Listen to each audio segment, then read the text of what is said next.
It's the SDG podcast. We're here with our podcasters. Say hello and introduce yourselves. Hi, I'm Els Tahura. Hello, I'm Chad Chetner. Hi there, I'm Peter Lawrence. And I'm Kyle Bacher. And today, what are we talking about, Peter? Today, we are going to talk about company culture and some of the fun things about company culture, like creating a good culture, trying to create an artificially good culture by doing things that the rest of the culture denies, stuff like that. So I guess the real question is, what is culture? Do we have any thoughts on that, Elle? I think it has to do with the ways in which you feel like you have a community or a group of folks at your company that you can rely on to help you, to support you, to occasionally be receivers of a small rant, but just ways in which a company can allow for people to have a community with each other. What do you think about that, Kyle? Well, I think that's accurate. I think culture. So we answered the question. We're done, right? No. Yeah, that's it. I think of culture I got as more. if you look at Kyle. if you look at a company as like a person, like a superorganism, culture is sort of the mental health, disposition, attitude, and like overall, I don't know how you like emotional stability, like all wrapped together as kind of your culture. How well is the system operating, and how does it feel about itself? So how healthy is your company? Yeah, but also how do you interact like as nodes of the system? What's the quality of those interactions? Are they interacting in cooperation? Do they have a shared paradigm? Are they synergizing their their jargon? But you're basically like getting at how do we describe like qualitative aspects about a company that aren't related to, the finances or necessarily the actual day-to-day work that we're doing. Right. I would say it's really focused on the members of the company, and how they fit together to form that superorganism. So when you guys were talking, I was thinking like a team, and more of a sports analogy team, like how well is your team playing together? Are they executing the plays correctly? Are they helping each other? Are they going for more assists rather than sort of freestyle solo? I got this. Everybody stand back. I'm the only person on this team that counts. Are they allowed to sit on the bench if they're injured? Yes, exactly. Yeah. No. Chad, Tape it up, get back out there. Chad, you're a sports guy. Yes. Does that make sense to you? Well, the on the field stuff is tactical, right? Like how do they play together? How do they accomplish the purpose of why that team is on the field in the first place? And then there's the locker room, and that's a completely different thing, right? And when I think of company culture, I mean, it's both, but I care much more about the locker room than I do the other side of it, right? The game's only 1 hour a week? Yeah. Yeah, exactly. Well, I mean, kind of, yeah. I don't know what game you watch that is 1 hour a week, but yes, it is. I'm talking playing time, not actual TV time. Yeah. Oh, okay. Wow. All right. But at the end of the day, it's the locker room that I almost care more about, right? I mean, obviously we work at a company, we have goals, the company has success metrics, all that other stuff. I'm not going to be around for it if it's a toxic locker room, right? And so when I think about company culture, I think about everything around getting the people within the company, the people that make up the company, communicating, talking together, and actually enjoying being there, right? Like I've been at places where they do an amazing job of not getting in the way of that for guys, low-level guys that are actually, doing their day-to-day jobs. And I've been at places where they aggressively cut things off to, and that's horrible. So what do you mean by that? Well, I mean, everything around like, You're starting to high five and they jump in between you two so that you don't high five in the middle? almost exactly that, yes. Okay. But it's the and this is more a reflection of early in my career, and I feel like a lot of company cultures have evolved since then. But stringently tracking hours, stringently, almost like as IT folks, we don't necessarily have a time card that we're punching anymore. But Micromanaging. yeah, micromanagement is just a killer of culture, right? Like the more micromanagement there is, the less freedom people have to do whatever. There's I'm sorry to cut you off, but they always say the autonomy is like the most important thing, and that people leave bad managers, not bad jobs. I think bad environments, yeah. And the manager is the key driver for a lot of the environments. And if you are the manager, how do you like, what's a good environment? Like, how do you actually create that for your team? And do you have to create it? Well, and that's part of it, right? So I come from a small startup company, and we defined our own culture. We didn't and actually we didn't define anything, right? We were just 8, 10 just dudes. did and were, right? And yeah, we just did and were. And then we realized, okay, what we've been doing and what we are that's our culture. And it was that way up until the point where we got purchased by a larger company.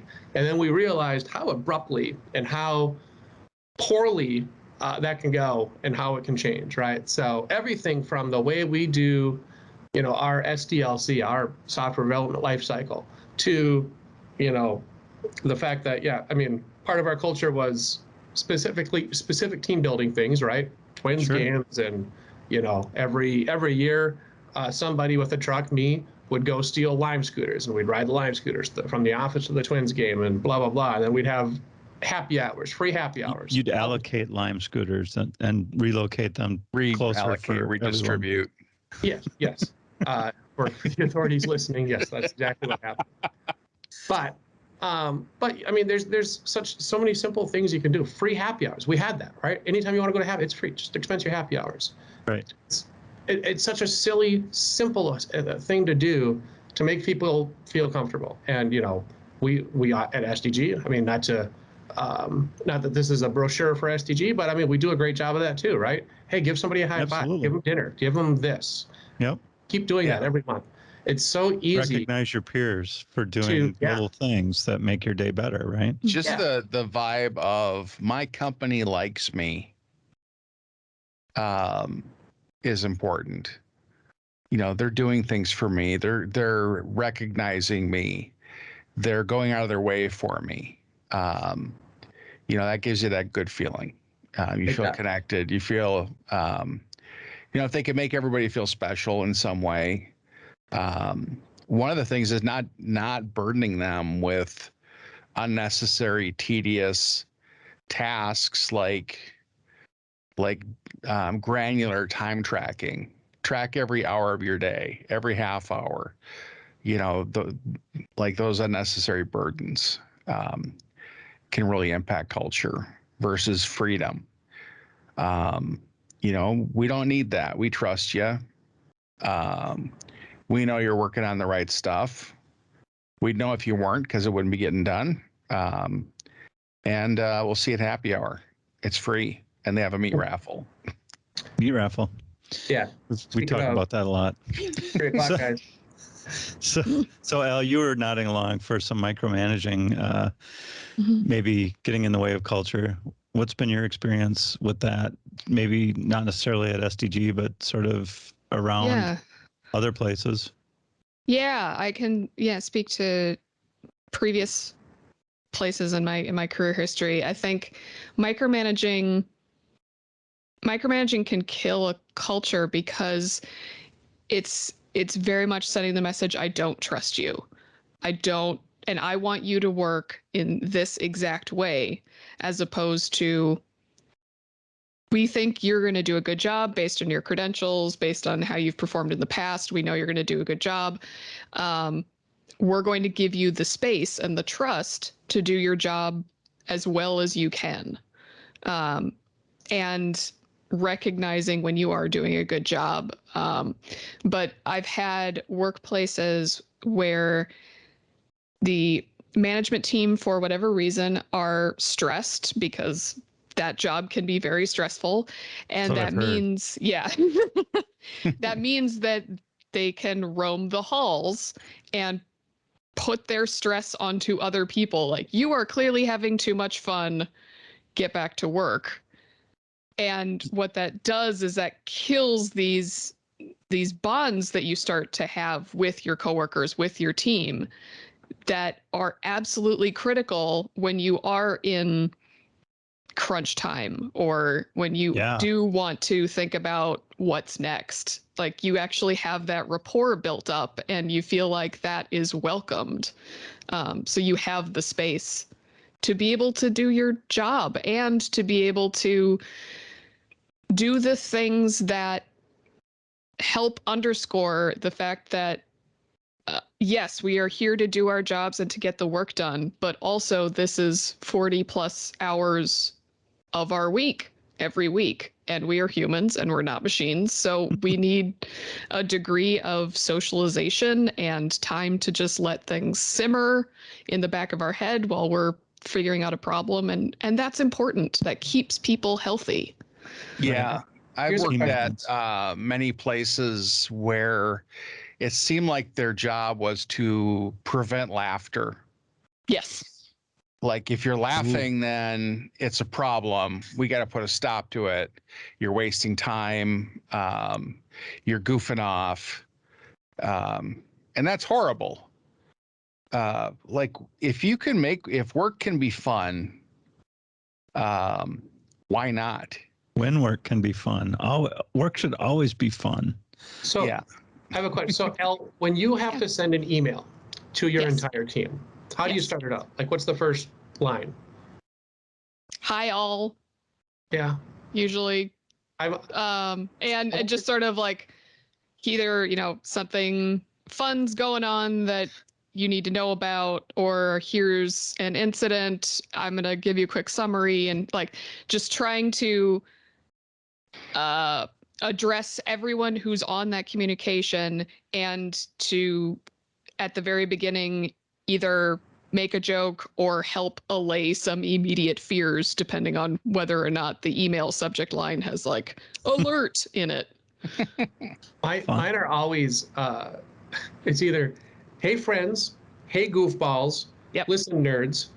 There's like 6 or 7 of them, but it's never something so impersonal as team dash. Greetings, teammates. Unless you go Dear really developers. far and say like, dear occupant. Stuff like Current that. recipient. To whom it may concern. Yeah, but for me, it's such simple stuff like that, right? Where it seems like a stupid, and it is stupid. It's incredibly stupid, right? But like, you can do so much with just the way you address groups of people to make it feel like whatever, right? I never want to say it's not putting on airs, but it's also being respectful. You're not starting your email with "yo losers." Actually, that was the 6th. But that was one of the 6. In my head though, it's such I mean, that's one of the, like, a handful of simple, stupid little things that you can do to make it feel like, I don't know, less, I don't want to say formal, but when I say, if I get something that says, hey team, I feel like, I don't know, just, it feels. It's more welcoming. You want the voice to be kind of light and easy and cheerful, but without being over the top, jokey and trying to be funny, and like that can hurt you too. It's like now you have to sift through all of my attempts at humor, but just being light, throwing This feels a very few little things pointed. in there. It's pointed at me. Who makes attempts at humor? Mine all hit. They all they're all dead center. I've never not. But I've had this one thing, right, where so small company got bought. Parent company bought us. There was a fellow that had been there for just a few months, and he wrote up the company culture document, right? It was a Word doc that defined the company culture. And he did it in a vacuum, and it was things like, this is a thing that just irks me all the time, right? Like what the Venn diagram of what some managers think helps culture and then what the developers know helps culture, like that almost never overlaps. So you're talking artificial culture, trying to create. Things.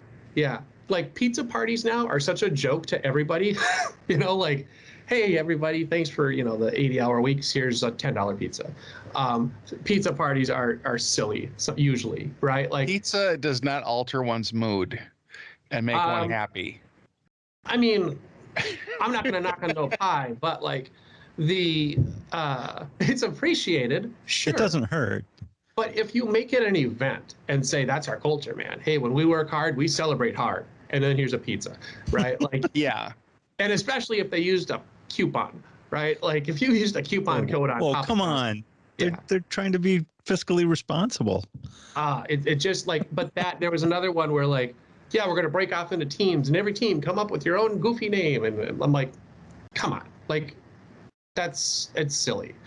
But instead, team name's probably not going to help you unless you have T-shirts, foam fingers, and some sort of scoring off on Friday afternoon in a gauntlet type competition. Maybe a mascot that can live on different people's desks. Yeah. It's like bringing 3x5 cards with conversation starters on a date. What do you mean? Oh, wow. Dead center, Kyle. You killed him. But I think one of the biggest things is, yes, I mean, at a company of a given size, there has to be some structure. There has to be some organization. I don't necessarily want, like a fresh-faced help desk kid walking into the CIO's office and saying, hey, I've got this great idea for how to fix everything. That's part of what culture addresses. But for smaller companies, for more intimate environments, just getting out of the way is so huge, right? Yeah. Not saying, oh, you can't say that. You can't say that. Or like I used to get, once we were purchased by a larger company, I was brought into the teacher's office for how often I swear on things like Slack, right? I'm like, they're like, hey, like, it's not Disney. Come on. Like, we're obviously I'm not like directly insulting people, but get out of the way of that kind of stuff. Right. They really should have just written a plugin for you that would convert it to different words just for excitement. Get a Slack bot that says Chad's views and language do not represent the views or language of our culture. Yeah. Here's the culture document. Please reference this. That's right. Oh my gosh. But yeah, go ahead. Sorry. I've talked a lot. So Kyle, you've been at STG for a long time. I'm just going to jump in here. Yeah. When you started, I believe it was 11 years ago, according to some recent email that I've seen, there was one culture. And today that's not the same, but it's not different, right? When you have fewer people, you can have really different relaxed kinds of events for sure. Yeah. that are more personal. And then you form a tighter bond, and then a greater percentage of your people show up to stuff. And you can have a poker night, and you can have a potluck and things like that. And you can all fit in the office. And then as you grow and restructure, things will inherently change. Right. Your team but changes. there's a core that we still have maintained, I believe. We have core values, and I don't think those have changed ever. Right. And I still feel that culture with, people I've worked with a long time. I still kind of feel that older culture with them. And I wish I could transfer that to new people and say, this is how I feel about the company. Right. This is how I see things.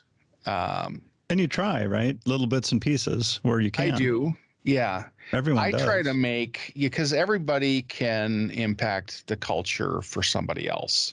Yeah, that's another great point, is that one person can change it dramatically for the worse, right? Yeah. Oh, that's easy. Yeah. But or it can give you a common enemy and really bring people together. I feel like I'm staring right at you. Yeah. It's just Go a ahead, camera. Chad. I don't know. I feel it kind of gets to be when it's small, your culture is just an amalgamation of everybody's personalities, right? Right. Yep. And as you get bigger, yes, there are still large personalities, but it just gets smoothed over, right? Like your culture just kind of gets to be whatever. But it's more one average. of the biggest things, that larger places can do is do exactly what we do. Like if you give people opportunities to be together, right, and to break down into smaller units, right? Like we do it with our practices, and then we do it with all of our learning communities, and all of those things are like killer in a good way for culture, right? Because it lets you,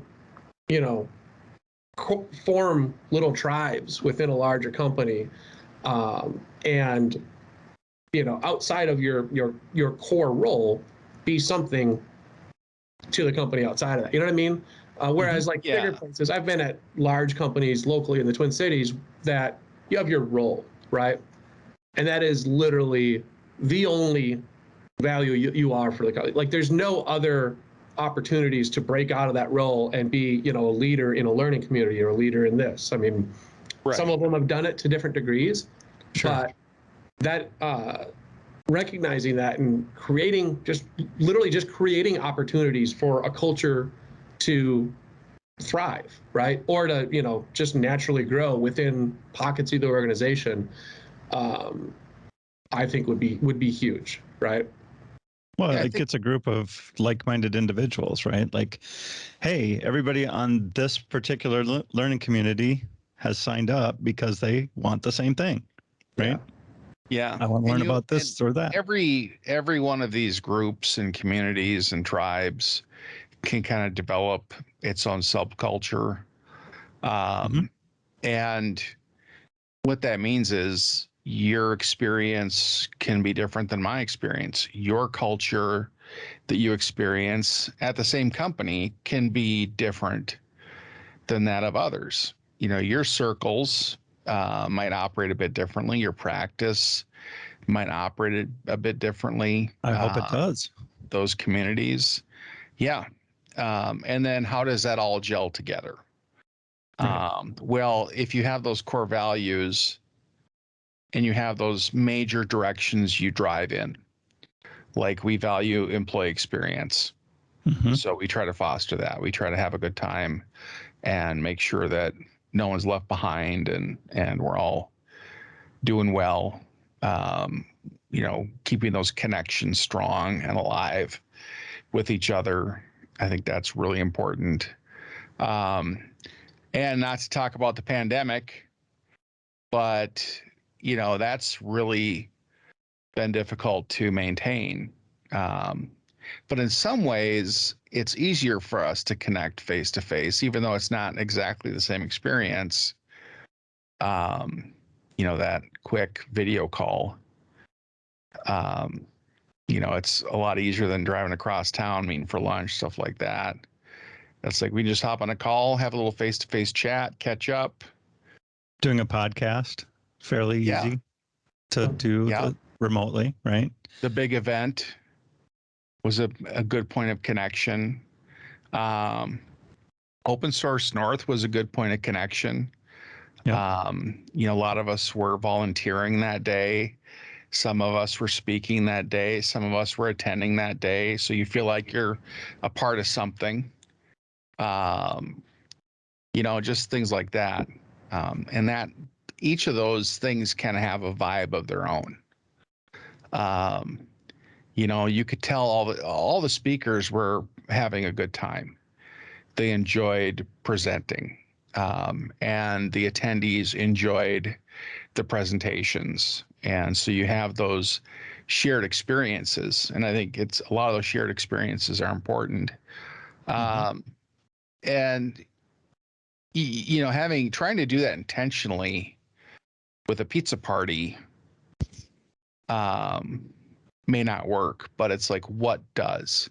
And you kind of have to like either let things happen organically and then feed them, cultivate them, because things have a season. Things will start and they'll thrive for a while, and then they can fizzle out and end, Right.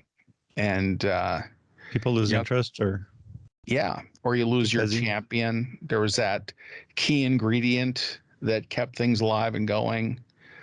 Well, and that's why I think, especially when we're talking about, you know, when companies reach a certain size, you know, over 100, over 200 people, that's where the role of different managers, at least in my opinion, becomes increasingly important and also harder, because to your point, Kyle, it's sort of like you have to be a gardener and like, okay, I'm gonna, you know, these plants are growing, I'm just gonna let them grow. They seem to be having a good time, getting plenty of sun.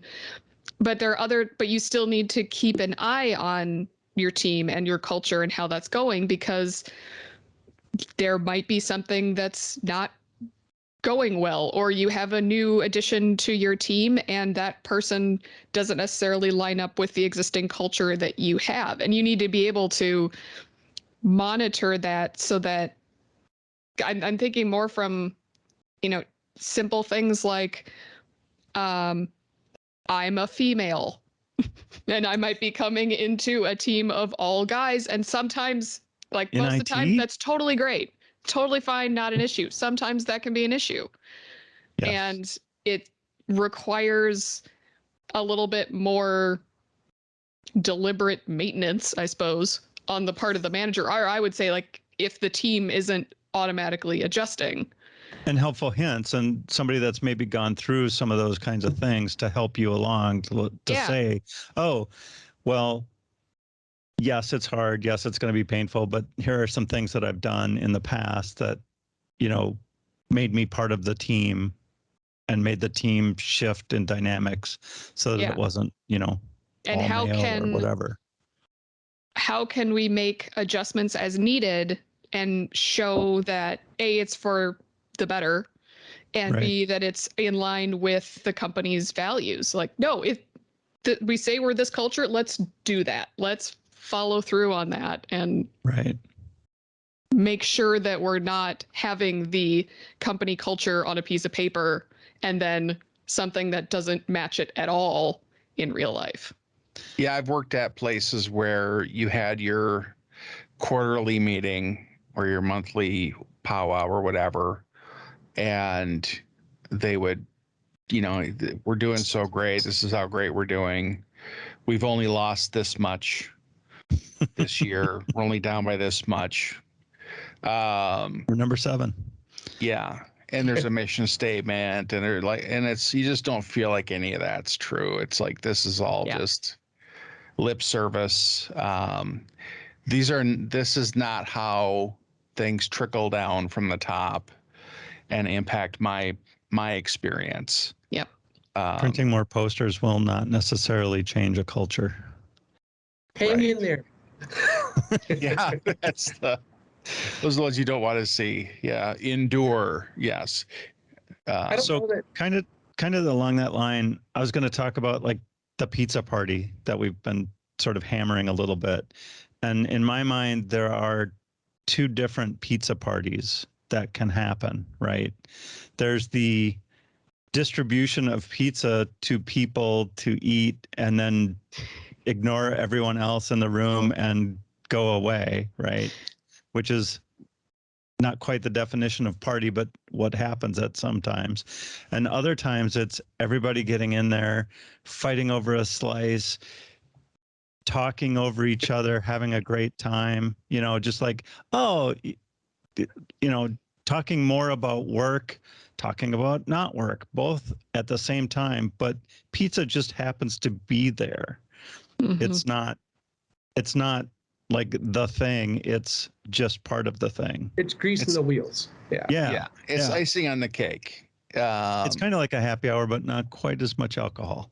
And if it's a cake party, it sucks to be late when there's a small cake. I'm just saying. When you just see that cardboard circle that's been scraped clean, it's sad. It makes me very sad. Can't get any frosting or anything. That would be sad. No. I want the piece with like 8 flowers on it. That's the Oh, corner piece. have Yeah, the I don't blue need much tongue later cake. on. And I only need enough cake to hold that much frosting together. Yeah, I think that the having people that want to be together, like the pizza party, is just a reason. We just need an excuse. Let's just pizza party. Hey, there's a punch bowl. Have some, anything to get people away from their desks and together is kind of a welcome event. we're going to take this time away from work and we'll congregate somewhere else. You ever see the pizza party where everybody just goes, gets a slice, and then brings it back to their cubicle and works? Yes. Yep. That is the pizza delivery. We've That is- delivered you lunch. That's the one where they say there's a pizza party going on, but if you're going to go to the pizza party, know that you'll have to work late to make up for it. Like, Well, I think great party. Yeah. if you were in a We're still position going to of need you to authority- get your hours in. Yeah. If you saw that, if I was a manager and I saw that, right? Like, oh, yeah, pizza party, it's in the lunchroom, blah, blah, blah. Everybody went in, grabbed 2 slices, and now they're back at their desk. I would know, oh, man, I screwed up. Like, I screwed up. Like, Right. that's a sign of something. So if that happens and you're the manager, Chad, what do you do? I stay there. Like, I don't, like, Like, do You you know- grab people out of their desks or yeah. Kicking, screaming. Oh, Yeah. He goes I mean, back and he looks at his email and realizes there's a difference between we're having a pizza party and, hey, there's free pizza in the break room. I think it's just, I mean, part of it is just, it's empathy. It's being able to actually listen and not just wait for your turn to talk. And then it's actually being able to connect with people, right? And that's one of the drivers for people wanting to be somewhere, right? Like if I'm, if I had a team, right? I would honestly be like, try to figure out like, okay, who wants to talk, who doesn't want to talk, who needs, you've got to be able to connect with people and start the culture from that point, right? And it doesn't necessarily always have to be the manager. If I'm on a team, right, like if I'm just at a gig and it just seems like that, put yourself out there, create opportunities for people to connect all the time and be present and actually listen, right? Like really listen, ask questions about people, like don't, obvious, caveats, don't like dig too deep, whatever. But you can kind of if you had just the smallest smidge of empathy and intuition about what people are about and what they want to talk about, it's not super hard to build something kind of spectacular with almost no budget for it, no anything, right? Just create. I was recently at an event, gathered in the kitchen, and the question of what was your first job went around the room. And it was fantastic because everybody's first job sucks. Nobody starts at the top. what? So it kind of levels the playing field for everybody. I had a blast at my first job. Yeah, I was the CEO of Burger King at 14. Like, I wouldn't say that. I was Straight to the definitely not. top. Yeah. Yeah. Yes. But they had a good culture. But that was like a prepared like we're gonna ask some questions, we're gonna do a thing, and I think it worked out. I think Did that's they use note cards? depending on the question, like that could go horribly wrong. Yeah. Your first You gotta surgery. be careful with that. Yeah, your first surgery. Yeah, sure.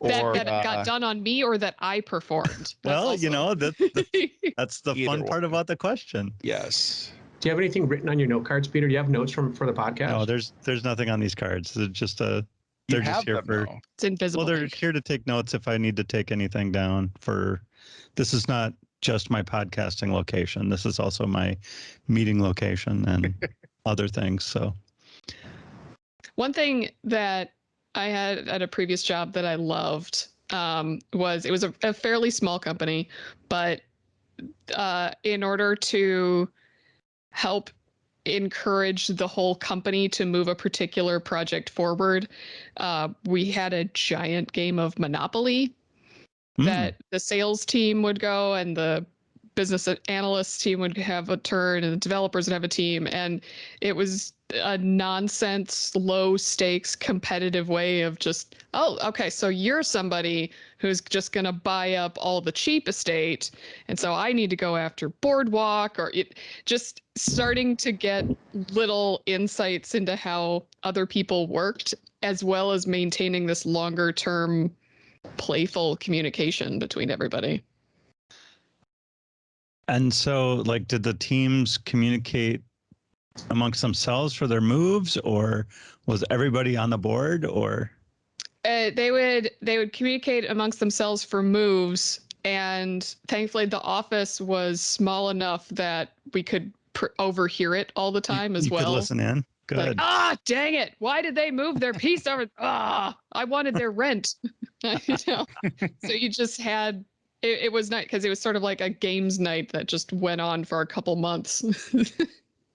That sounds fun. And it sounds like you said, low stakes, right? Like it's not for millions of dollars. It's not for Candy. For candy. But yeah, to whatever. Chad's point about the emails, it's sort of small things that you can do on a regular basis to build that culture, because you can have one really good party, but that doesn't necessarily the goal is not just to have a really good party. The goal is to have a good culture that then you could have a good party with those folks. If every conversation you have with your teammates is transactional, right? Yeah. Then you're probably screwing up. And that's super easy to identify. And that's happened to me a lot, right? Like it's always, I need this, you have it, give it to me. All right, cool, I'm done. Like if that's every single one, then, I will sometimes want to just build a checklist for somebody, the sociopath out there that rose to management. Hey, listen, if you have zero empathy, here's how you can still fake it, right? And it's, don't make every conversation transactional. Don't make every communication to the team so impersonal. Be present, listen, ask questions that don't hide in your office and come out only for transactional reasons. Yeah, exactly. It's not hard. It is really, really not hard. I think an open culture, like open to new members, is important. It sucks being new at a company. Embracing, right? You embrace the new people. Yeah, it's hard being new. Yep. So if there's communities, groups, teams, whatever, if you're going to advertise they exist, they should be open to taking on new members. You should be able to walk in the door and maybe even put on the welcome wagon, or have a welcome wagon. You're saying don't advertise the, I don't know, card club, the bridge club that is completely full and not taking new members ever? There are no tighter groups than a long-standing D&D club. Right. Like don't advertise that you have that. Nope. Right. Because you don't want to add anybody to the party, because you guys are gelled. You've got your characters. are all figured out. Like all of that's established. All There's that already a structure's in half-elf place. ranger. Right. Yes. And if you're lucky, no bard. Yeah, you don't want a bard. Anyway, but that kind of thing where it's So specific. it's grown into this like thing that's Something exists, but it's Yeah. closed. yeah, there's a shell. And it's not something where you can step into it and then hit your stride right away. Right. Like you're gonna have to be there a while and fight your way in to become part of the group. But then you're always the new guy until someone else starts or joins. Yeah, when you go into a company and everybody's been there for 50 years except you, that's tough. But it's like if you're operating some kind of community or group, being open to new members, being inclusive, reaching out to people, Right. and say, hey, you do this for us. There's a bunch of us that do this for us. We talk about it. You should show up. And if you're new to a company, find out what stuff is going on and show up. Right. And become a part of it. That's the fastest way, I think, to not feel like you're new anymore. Can't join a team sitting in the corner. Yeah. But there's a me in team, so I can be my own team, right? You can be a team of one, but it's a very small team and it's exclusive. Yeah. But it's exclusive. I don't join teams. Teams join me. There we go. Yeah. Yeah. I don't think they do if that's your attitude. I think it's incumbent on everybody to look for opportunities to kind of improve culture, or if you see an opportunity to improve culture.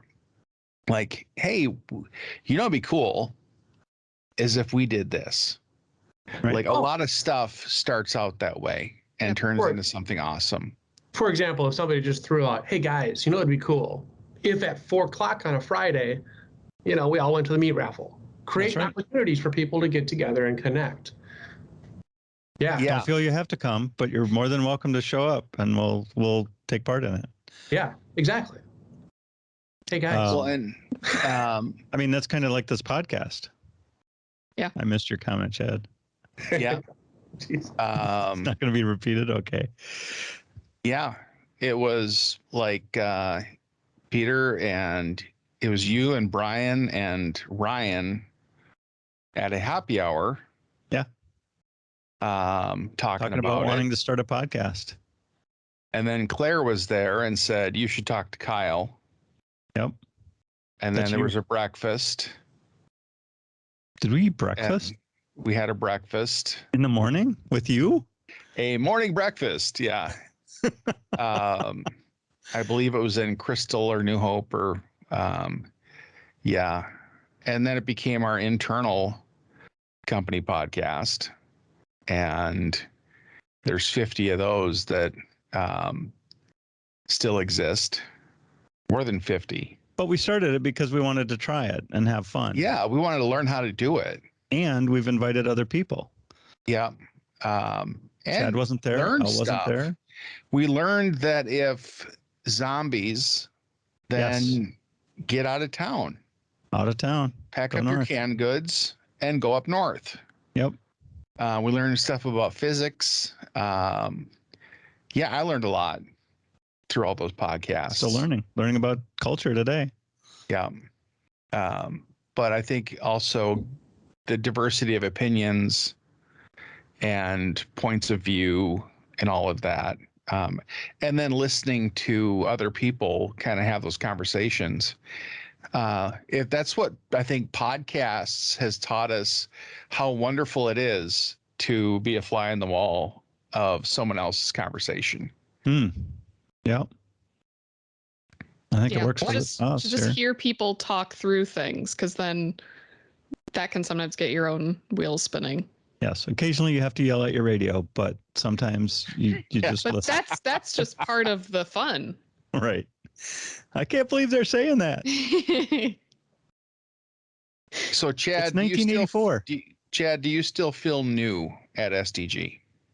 I didn't feel new when I was new, just because I knew not half, I knew a fair amount of the company already. Right. It never felt new to me to be here. That helped. That was like soup starter. We would have to ask somebody coming into this somebody that we recruited to be part of the company. But even if I had blinders on, I didn't know everybody, at this point I wouldn't feel new, right? Joining the company in October, getting my first project in December. At this point, it would have been January, the new company or the new job smell would have worn off by then. Right. But at the same time, like the minute I joined, it was, we've got new tools these days that help company culture, right? Like Slack and Teams and whatever. All of these things are kind of great for fostering these kind of grassroots culture within a company. Right. Even if you're the size of, one of the big 10 companies in the Twin Cities, get those tools in there. That'll really, really help, because those little sub communities. And for me, joining SDG, it was great to jump on here, just browse the channels and say, oh, okay, here's a community of people that do smoked meats. Hey, that's a thing that I do once in a while. So I'll be a part of that. Here's my learning communities. Here's home improvement.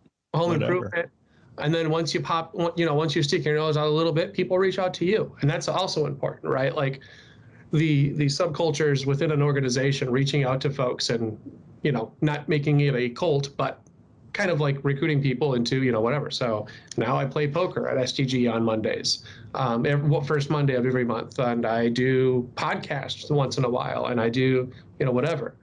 All of that was because somebody in your organization is very, very specifically trying to put effort into recruiting folks into, new folks into a company culture. Right. And again, not to toot our horn, but this is one of the best places that I've seen that happen ever. Right. Yeah. In my quarter century of IT work, this is probably the best that I've ever seen it done. And especially since you joined remotely, right? Yeah. And joined remotely. Yeah. I mean, if I, doing it myself, being part of a tiny startup, that was one thing, right? That was its own type of beast. But, this is now, we can't necessarily say we're small anymore. We are now officially a medium-sized company, I think, according to whatever. For a company of this size, I cannot imagine anybody doing it much better. Right. I mean, this feels very much like a top place to work in the Twin Cities. Suspiciously. Yeah. Only we had a newspaper that could trying survey data. That's the thing. I've also never worked at a company that tries harder at that. Like, it's just driven, like driving in that direction. How can we make things better? How can we make things better? Yeah, and it's never overbearing. Ooh, how can we stop screwing up like that? It's like, that's part of it. How can we prevent bad things from happening? Oh, like that kind of honesty, humility as a company goes a long way. I always liked free pop in the break room. That was like, okay, they really like me. They want me here. There's always a Coke if I need one in the afternoon to wake up, or other beverage. We're not sponsored by Coca-Cola. Yeah, there's so many low-hanging fruits like that can just be like minimal expenses for a corporation that you should just kind of do. And they pay off. Yeah, somebody's going to take advantage of it, but holy smokes, let them. I mean, if you have security guards that work in the building, you got to be careful. That's we got to make sure there's enough soda left over for them to have one if they want.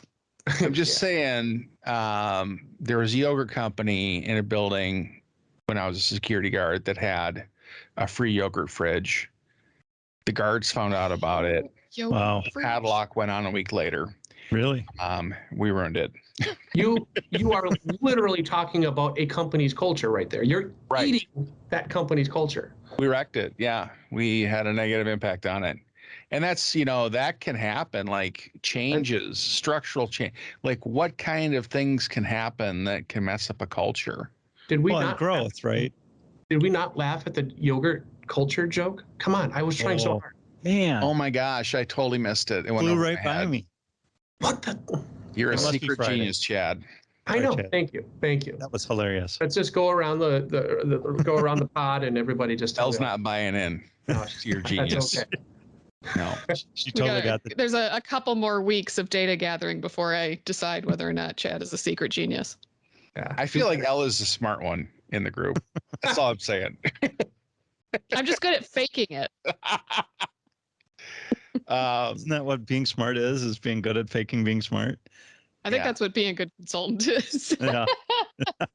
So Yes, I know the answer. Let me go research it. we're you know, we're kind of running out the clock.